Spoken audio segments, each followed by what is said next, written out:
तपस्वी शब्द सुनते ही सबसे पहले दिमाग में क्या छवि उभरती है? मतलब अगर कोई आम इंसान से पूछे तो वो क्या सोचेगा? मेरे ख्याल से ज्यादातर लोगों के दिमाग में सीधे किसी बर्फीले पहाड़ की गुफा आती है। हाँ बिल्कुल, हिमालय की कोई ठंडी गुफा। एकदम। एक ऐसा इंसान जो वहां बैठा है, शरीर पर भस्म लगी है, सिर पर लंबी जटाएं हैं, जिसने दुनियादारी को पूरी तरह से छोड़ दिया है। और जो बस कठोर उपवास कर रहा है, आंखें बंद किए हुए हैं। एक ऐसी छवि जो दुनिया से बिल्कुल कटी हुई है। हाँ, और समाज ये मान लेता है कि शरीर को कष्ट देना ही उसका अंतिम लक्ष्य है। ये छवि हमारे दिमाग में इतनी गहरी बैठ गई है कि हम इसके आगे कुछ सोच ही नहीं पाते। सही कहा। कहानियों, नाटकों और आम बोलचाल ने सदियों से यही चित्र हमारे मन में उकेरा है। लेकिन आज की ये गहन चर्चा इसी रूढ़िवादी छवि को तोड़ने के लिए है। बिल्कुल। आज के इस विश्लेषण का जो मुख्य आधार है वो गायत्री चैतन्य में प्रस्तुत किए गए बहुत ही गहरे और तात्विक विचार हैं। और ये चर्चा बहुत जरूरी भी है। हाँ, क्योंकि आज हम इस तपस्वी शब्द की केवल ऊपरी चीरफाड़ नहीं करने वाले हैं, न ही कोई साधारण व्याकरण की क्लास चलने वाली है। हम इसका मतलब, जिसे कहते हैं ना, आत्मा शोधन करेंगे। आत्मा शोधन बिल्कुल सही शब्द है इसके लिए। हमारा मिशन आज यही समझना है कि तपस्या का असली अर्थ सिर्फ दुनिया से कट जाना या भूख प्यास सहना नहीं है। इसके पीछे एक बहुत गहरा बौद्धिक उद्देश्य छिपा है, जिसे हम अक्सर नजरअंदाज कर देते हैं। और इस आत्मशोधन की शुरुआत करने के लिए हमें सबसे पहले अपनी प्राचीन ज्ञान परंपरा की तरफ लौटना होगा। गायत्री चैतन्य में जो सबसे पहला और सबसे महत्वपूर्ण संदर्भ दिया गया है वो अमरकोश का है। अमरकोश, जो कि अपने आप में एक बहुत प्रामाणिक शब्दकोश है। एकदम प्रामाणिक। अमरकोश में तपस्वी शब्द की जो व्याख्याएं दी गई हैं वे हमारी इस पूरी चर्चा की दिशा तय कर देती हैं। और सबसे दिलचस्प बात यह है कि इसमें तपस्वी की एक नहीं बल्कि दो बिल्कुल अलग अलग परिभाषाएं दी गई हैं। अच्छा, दो परिभाषाएं। तो पहली परिभाषा क्या कहती है? अगर पहली परिभाषा की बात करें, हाँ, तो वो है तपो अस्यासिति तपस्वी। तपो अस्यासिति तपस्वी। हाँ, इसका सीधा सा मतलब ये है कि जिसके पास तप है या जो तपस्या का आचरण करता है वो तपस्वी है। तो ये तो पूरी तरह से बाहरी क्रिया पर आधारित हो गया। मतलब जो कर्म कर रहा है वही उस कर्म का धारक है। बिल्कुल। ये बहुत ही भौतिक परिभाषा है जिसे हम अपनी आंखों से देख सकते हैं।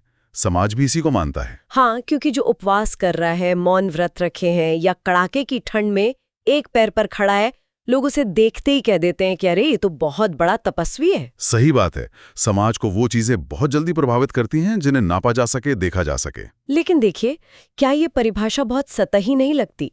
मतलब अगर मैं इसे एक आम जिंदगी के उदाहरण से जोड़ूं तो ये परिभाषा बिल्कुल वैसी ही है जैसे कोई कहे कि जो दीवार पर रंग लगाता है वही चित्रकार है। अरे वाह, ये तुलना बहुत सटीक है ना? हाँ। यह दृष्टिकोण तो पूरी तरह से उस कला, उस कल्पना और उस गहरे उद्देश्य को ही नकार देता है। हाँ, जो एक चित्रकार के मन में होता है। अगर कोई इंसान बिना किसी सोच विचार के बस दीवार पर लाल रंग पोत दे तो क्या वो महान कलाकार बन जाएगा? बिल्कुल नहीं बनेगा। वो सिर्फ शारीरिक श्रम है, मजदूरी है। एकदम सही। कला के लिए एक दृष्टि होनी चाहिए। ठीक उसी तरह केवल बिना किसी ऊंचे उद्देश्य के शरीर को कष्ट देना तपस्या कैसे हो सकता है? ये तो उस इतने बड़े शब्द को बहुत ही छोटे दायरे में समेटने वाली बात हो गई। मैं पूरी तरह सहमत हूँ। केवल ब्रश चलाना कला नहीं है और केवल शरीर को सुखाना तपस्या नहीं है। ये जो बाहरी आचरण वाली परिभाषा है, ये तपस्या के असली उद्देश्य को बिल्कुल स्पष्ट नहीं करती। और शायद अमरकोश के रचनाकार भी इस बात को जानते थे। बिल्कुल जानते थे, बहुत गहराई से समझते थे। इसीलिए उन्होंने बात को केवल शरीर पर खत्म नहीं किया, उन्होंने एक दूसरी परिभाषा भी दी। और ये दूसरी परिभाषा पूरी सोच को जड़ से बदल देती है। तो वो दूसरी परिभाषा क्या है? वह है परम ब्रह्म ज्ञानम कांक्षति इति पारिकांक्षी। परम ब्रह्म ज्ञानम कांक्षति इति पारिकांक्षी। हाँ, इसका अर्थ ये है कि जो परम ब्रह्म ज्ञान की इच्छा रखता है, जो उस परम सत्य को जानने के लिए लालायत रहता है, वही पारिकांक्षी या तपस्वी है। वाह, यहाँ तो पूरा नजरिया ही बदल गया। मतलब यहाँ शारीरिक क्रिया का तो कोई जिक्र ही नहीं है। यहाँ सिर्फ उद्देश्य और ज्ञान की लालसा की बात हो रही है। यही वो बिंदु है जो इस चर्चा को एक बिल्कुल नई दिशा देता है। यहाँ तपस्वी होने की शर्त शरीर को तकलीफ देना नहीं रह गई है। ध्यान शरीर से हटकर सीधे मानसिक और बौद्धिक खोज पर आ गया है। एक तरह का इंटेलेक्चुअल परस्यूट। एकदम सही शब्द, इंटेलेक्चुअल परस्यूट। जब हम इस परिभाषा की रोशनी में देखते हैं तो यह साफ हो जाता है कि अपनी इंद्रियों को वश में करना या कष्ट सहना कोई अंतिम लक्ष्य नहीं है। वो तो उस परम सत्य या ब्रह्म ज्ञान तक पहुंचने के लंबे रास्ते का बस एक साधन भर है। मतलब असली तपस्या वो बौद्धिक लालसा है जो सत्य को जानने के लिए मन में धधकती रहती है। बिल्कुल, जब तक वो ज्ञान की प्यास नहीं है तब तक कोई भी शारीरिक कष्ट तपस्या कहला ही नहीं सकता। ज्ञान की उसी लालसा को शांत करने की जो मानसिक प्रक्रिया है वही वास्तविक तप है।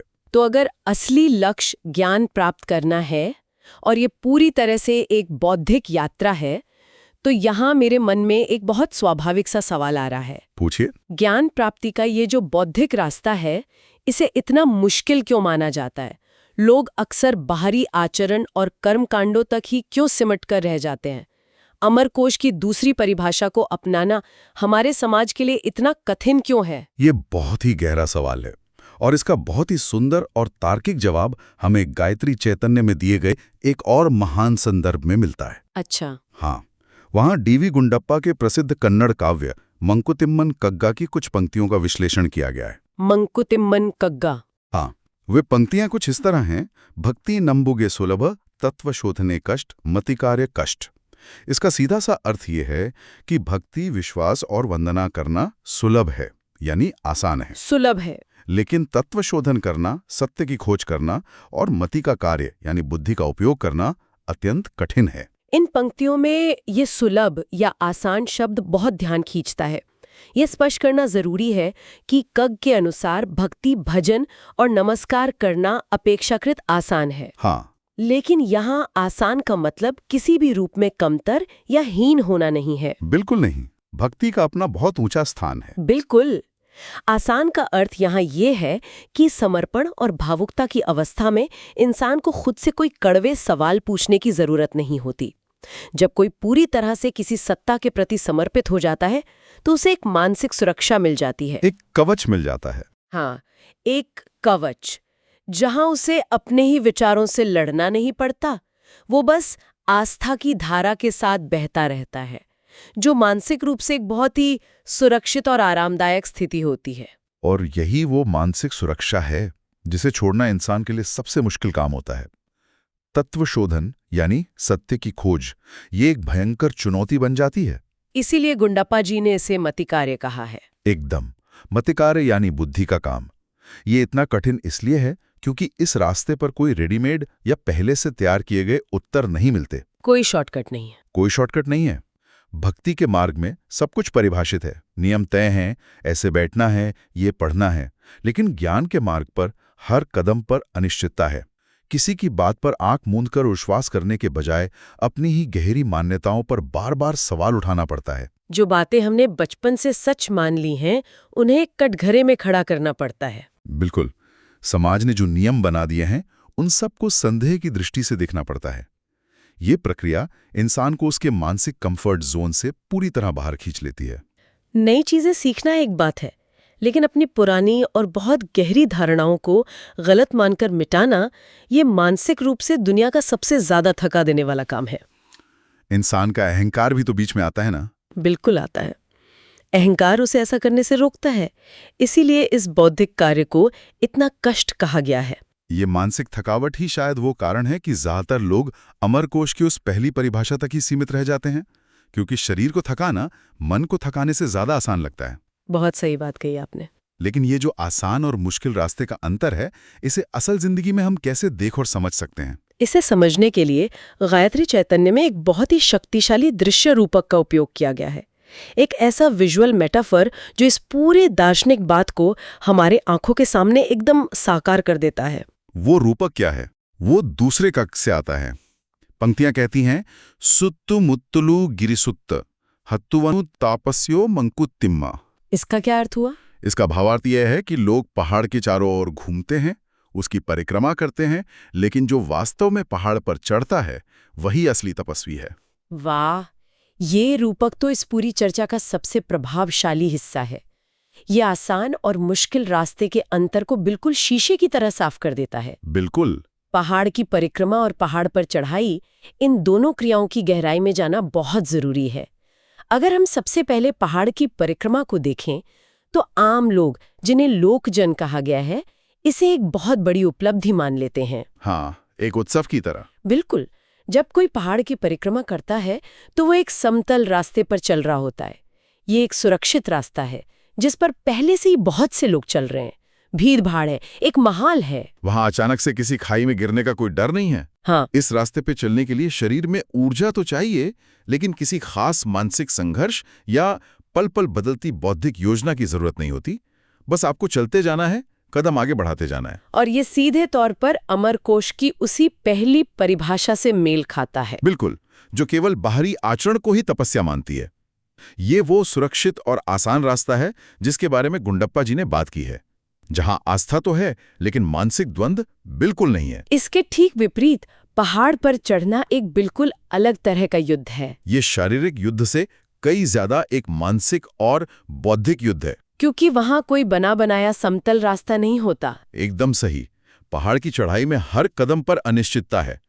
एक गलत कदम पड़ा, ध्यान थोड़ा सा भी भटका और सब कुछ खत्म हो सकता है। चढ़ने वाले को हर समय सतर्क रहना पड़ता है। हाँ, हर चट्टान, हर पत्थर को परखना पड़ता है कि वो वजन सह पाएगा या नहीं। ये वही मतिक कार्य है जहां बुद्धि को लगातार काम पर लगाना पड़ता है।